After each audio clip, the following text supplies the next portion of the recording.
आज हम इस वीडियो पे इंग्लिश ग्रामर के कुछ बेसिक नॉलेज को समझने की कोशिश करेंगे। Let's start this video. English grammar जानना बहुत ज़्यादा इम्पॉर्टेंट है। इंग्लिश ग्रामर को कैसे जानें, इंग्लिश ग्रामर के लिए बेसिक क्या है जिसे हमें जानना ज़रूरी है। इंग्लिश ग्रामर की बेसिक नॉलेज के बारे में जानने की कोशिश करेंगे। इंग्लिश ग्रामर में बेसिक देखें तो सबसे पहले आता है नाउन। नाउन क्या है? नाउन ऐसा चीज़ होता है जो किसी भी संज्ञा के बारे में, जैसे हम नाउन को हिंदी में संज्ञा कहते हैं, जैसे किसी वस्तु, किसी जाति, किसी स्थान या किसी के नाम या फिर जानवर या फिर मनुष्य के नाम या उनके बारे में बताया जाता है, उन्हें हम संज्ञा कहते हैं। संज्ञा तो समझ ही चुके होंगे। इसके अलावा हम देखते हैं प्रोनाउन। प्रोनाउन जो होता है संज्ञा के स्थान पर उपयोग किया जाता है, मैं, तुम, हम इत्यादि। ये जो होते हैं, क्यों उपयोग होता है नाउन की जगह इसका? क्योंकि जब कभी भी हम किसी भी चीज़ के बारे में लिखते हैं, किसी भी इंसान के बारे में लिखते हैं, तो एक ही जन का नाम बार बार नहीं लिखा जाता, उसकी जगह प्रोनाउन का यूज़ होता है। इसके अलावा हमें एडजेक्टिव के बारे में जानना ज़रूरी है। एडजेक्टिव जो होता है ये किसी की भी विशेषता को प्रकट करता है, इसे हम विशेषण कहते हैं। इसके अलावा हमें और क्या जानना चाहिए? इसके अलावा हमें वर्ब के बारे में जानना चाहिए, जिसे हम हिंदी में क्रिया कहते हैं। वर्ब किसी भी कार्य के बारे में बताता है, जैसे खाना, उठना, बैठना, खेलना, कुछ भी हो सकता है। इसी शब्द से हम कोई भी सेंटेंस को बनाते हैं। जब कभी भी हम इसके आगे के बारे में पढ़ते हैं तो इसका उपयोग हर जगह होता है, क्योंकि क्रिया के बिना कोई सेंटेंस अधूरा ही होता है। इसके अलावा अगर हम देखें तो एडवर्ब, एडवर्ब यानी क्रिया विशेषण, ये जो होता है वही वर्ब के बाद हमें एडवर्ब जानना ज़रूरी होता है। जैसे कि अभी हम देखें नाउन और प्रोनाउन की जो विशेषता बताता है उसे हम एडजेक्टिव कहते हैं, और एडजेक्टिव और वर्ब की विशेषता जो बताता है उसे हम एडवर्ब कहते हैं। इसके अलावा हमें बहुत सारी चीज़ों के बारे में जानकारी होना बहुत ज़्यादा इंपॉर्टेंट होता है इंग्लिश ग्रामर के जानने के लिए। जैसे टेंस, ये सभी चीज़ों को अगर हम जान लें तो हमें टेंस जानना ज़रूरी है। टेंस के 3 भाग होते हैं। टेंस को हिंदी में काल कहते हैं, प्रेजेंट, पास्ट, फ्यूचर।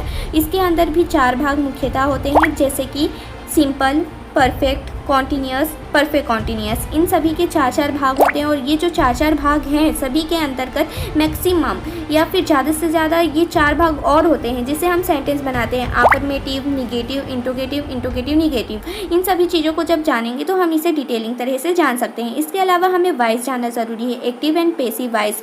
ये जो होते हैं एक्टिव वे साधारण होते हैं, पैसिव किसी और के द्वारा बोले जाते हैं। इसका जब फॉर्मेट देखा जाएगा तो बस फॉर्मेट में अंतर होता है। इसके अलावा हमें नरेशन जानना चाहिए। नरेशन के 2 प्रकार होते हैं, मुख्यतः डायरेक्ट और इनडायरेक्ट। और इसके अलावा हमें अगर हम देखें ग्रामर के रिलेटेड में कुछ, तो डिग्री जानना बहुत ज़्यादा इंपॉर्टेंट है। इसके अलावा हमें एप्लीकेशन जानना ज़रूरी है, क्योंकि एप्लीकेशन तो हर जगह यूजेस होते हैं, यहाँ तक कि पेपर में भी एप्लीकेशन। इसके अलावा जो भी हमने बेसिक नॉलेज के बारे में समझा अभी, वो सभी पेपर में तो ज़रूर पूछे जाते हैं, इसलिए वो सभी चीज़ों के बारे में जानकारी होना ज़रूरी है। इसके अलावा फॉर्मल और इनफॉर्मल लेटर, इन सभी के फॉर्मेट को जानना ज़रूरी है। एप्लीकेशन के फॉर्मेट को जानना ज़रूरी है। पोस्टर, एडवर्टाइजमेंट, नोटिस, इन सभी के फॉर्मेट को जानना ज़रूरी है। ये खासकर पेपर में पूछे ही जाते हैं। ये एप्लीकेशन जो होते हैं वो साधारण और फिर किसी और को, बड़े बड़े लोगों को फॉर्मल, इनफॉर्मल दोनों तरह से लिखे जाते हैं। लेटर भी फॉर्मल, इनफॉर्मल दोनों तरह से लिखे जाते हैं। पोस्टर किसी भी चीज़ के बारे में बताया जा सकता है, इसमें स्लोगन का उपयोग कर सकते हैं। एडवर्टाइजमेंट, नोटिस, इन सभी का फॉर्मेट अलग होता है। इसके अलावा हमें आर्टिकल, एसे और स्पीच। आर्टिकल और एसे के बीच में क्या डिफरेंस है? इसमें बस ये डिफरेंस होता है कि जब कभी भी हम टॉपिक देते हैं उसके नीचे हमें बाय और क्लास लिखना होता है, फिर उसके बाद इंट्रोडक्शन और जो भी लिखना है छोटा छोटा चीज़ लिख सकते हैं, लेकिन हाँ इसमें भी डिटेलिंग करना होता है। बट ऐसे में बहुत ज़्यादा डिटेलिंग करना होता है, इसमें कोई बाय और क्लास नहीं लिखना होता है टॉपिक के बाद। और स्पीच जो होता है नॉर्मली जो हम कहते हैं उसे ही हमें बस कॉपी में लिखना होता है, अपने बारे में बताते हुए जैसे बोला जाता है स्पीच, उसी तरह से। इसके अलावा इसके फॉर्मेट को जो जान लिया वो इसके अच्छी तरह से आसानी से समझ सकता है और लिख सकते हैं। और इसके अलावा हमें अनसीन पैसेज, सीन पैसेज और पोएम पैसेज। अनसीन पैसेज उसे कहते हैं जो अपठित गद्यांश होते हैं। अपठित गद्यांश और अपठित पोएम के सभी पेपर में खासकर पूछे जाते हैं। क्यों? क्योंकि ये लोगों के बारे में जानना चाहते हैं कि किसी की सोचने की क्रिया कितनी अच्छी है, कौन कितना अच्छे से समझता है, कौन अच्छे से नहीं समझता, उसी के बारे में इससे लोग अपने बारे में बताने की कोशिश करते हैं। और जो पेपर ले रहा है वो भी समझने की कोशिश कर लेता है या समझ जाता है कि ये इंसान कितना समझदार है और कितना नहीं है समझदार। तो ये सभी चीज़ों के बारे में जानना ज़रूरी है, ये सभी चीज़ों को समझना ज़रूरी है कि ये सभी कैसे लिखाते हैं। इसके अलावा हमें ग्रामर में क्या जानना चाहिए?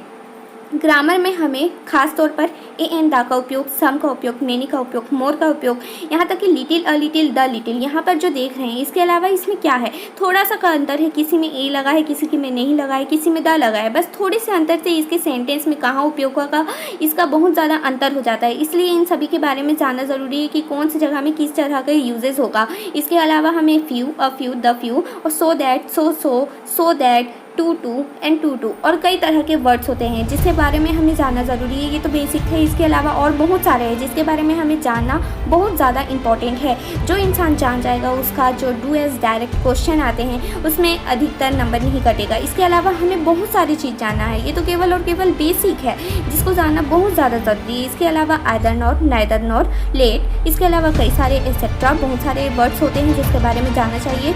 जब कभी भी जो इंसान इतना कर लेता है तो उसे खुद एहसास होता है कि उन्हें और करना है।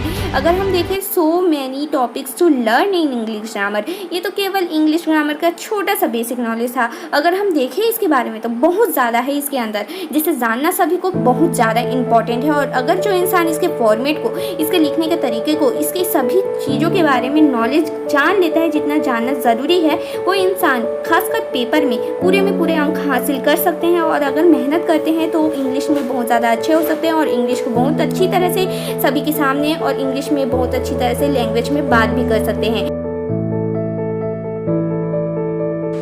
Thank you for understanding this video.